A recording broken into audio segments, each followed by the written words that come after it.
It took 18 days more to engulf the Belgians and drive the Anglo-French army into the sea. The French and British armies had moved to the aid of the Belgians, but wars are not won by improvisations, and in their desire for neutrality, the Belgian and Dutch governments had failed to perfect joint defense with the Allies before the Nazis struck.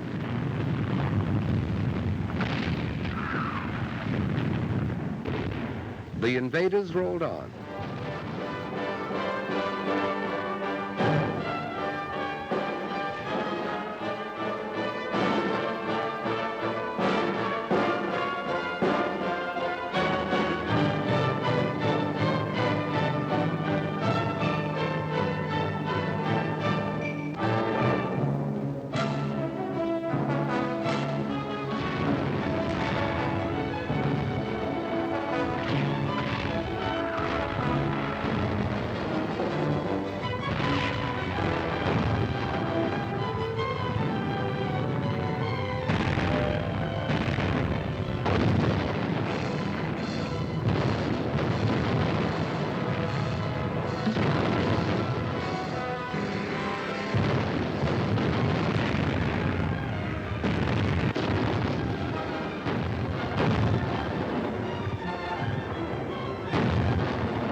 This was the Belgian cathedral city of Louvain, scarred in the First World War and restored anew, and again it fell victim to the invaders. Again its inhabitants took to the roads to escape the pursuing fires.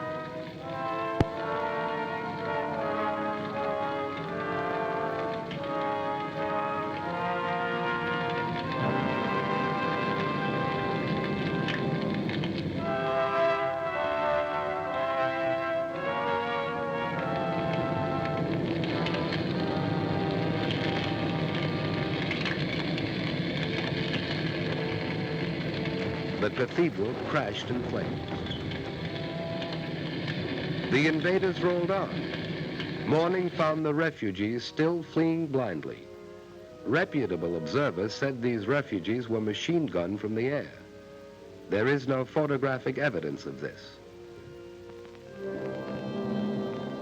And this is what they fled. The Nazi machine moved on, and after a day's destruction, paused only to sleep.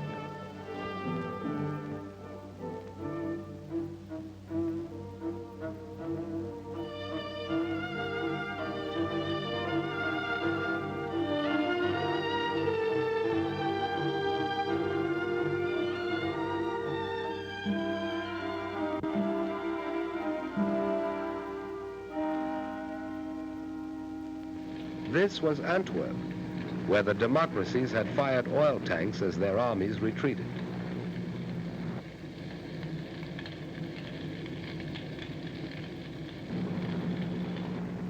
Brussels was spared, for it had been declared an open city, and the Nazis marched in, meeting no resistance.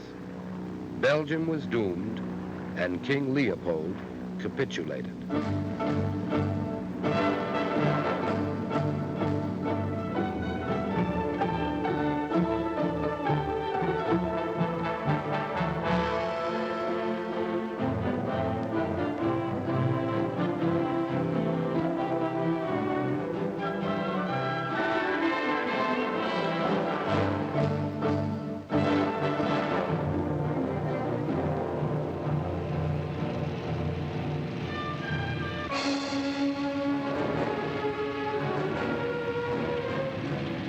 The improvised Allied defense collapsed. The British army was driven into the sea at Dunkirk, according to plan. Dunkirk has been called the triumph of man over the machine.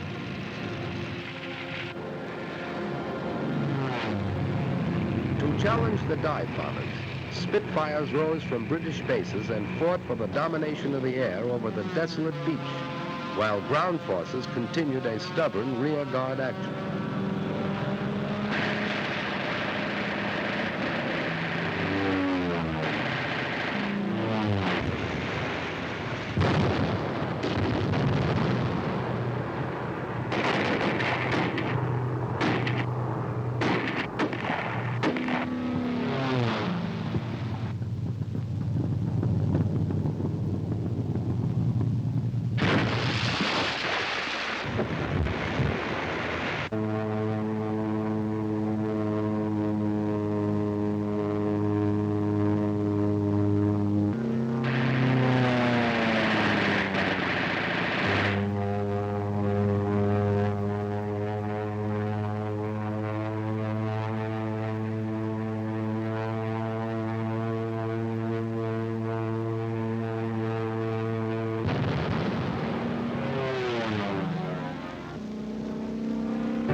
British ships, cruisers, destroyers, yachts, paddle boats, anything that could float, crossed the channel and evacuated some 350,000 British and French troops back to England.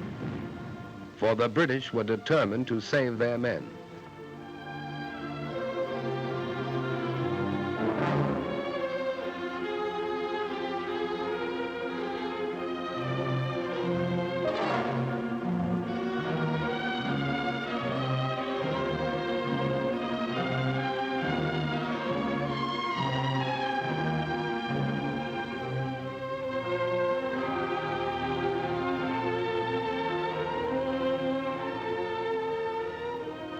Here in the wreckage was the story of the epic evacuation. Men walked into the sea and swam to their rescuers. They couldn't take their weapons, trucks, tanks, or guns, but men were saved to fight again